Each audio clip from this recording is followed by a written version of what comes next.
Hello everybody, welcome back to Teacher Madness 2020. We hope your favorite teacher won their first round matchups.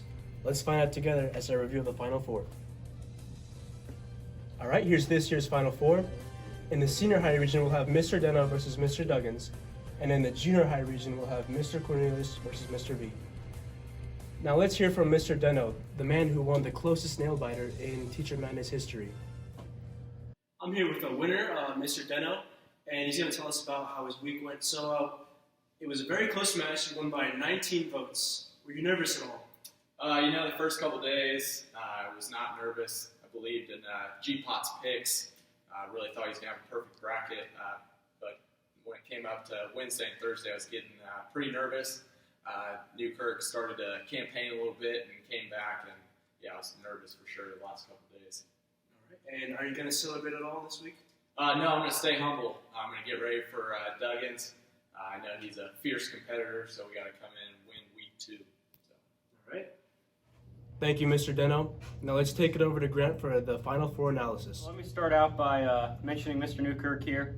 I maybe went a little too hard on him throughout the week. I was just upset about Hartwig not being in it, and he proved me wrong. He ended up being the closest matchup in Teacher Madness history, losing by just 19 votes.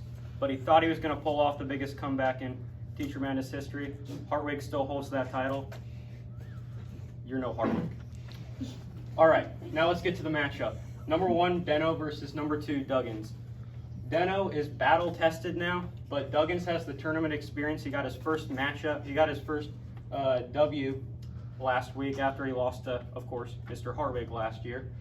I expect Duggins to get the Schoology lead as he just teaches more kids, but Deno will probably dominate him on social media as Mr. Duggins got obliterated by Frau on Facebook. And with Mr. Newkirk's endorsement, I think Deno is going to win a squeaker. All right, now moving on to the junior high side, we have Corn versus V. Cornelius, he's the juggernaut of the tournament. Think like Kareem, UCLA, 2015 Kentucky.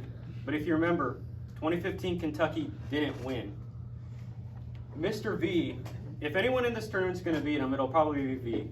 He is one of the most famous people in all of Lafayette, and people are kind of getting upset with Cornelius and his campaigning, kind of wasting resources, some people are saying, and time and effort. I think V's going to make it closer than everyone thought, but I'm still going to go with Cornelius in this one.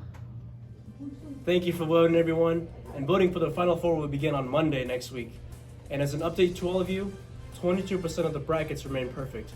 And remember, you can vote for us on Schoology, Twitter, Instagram, or Facebook. We're looking forward to this next week's matchups.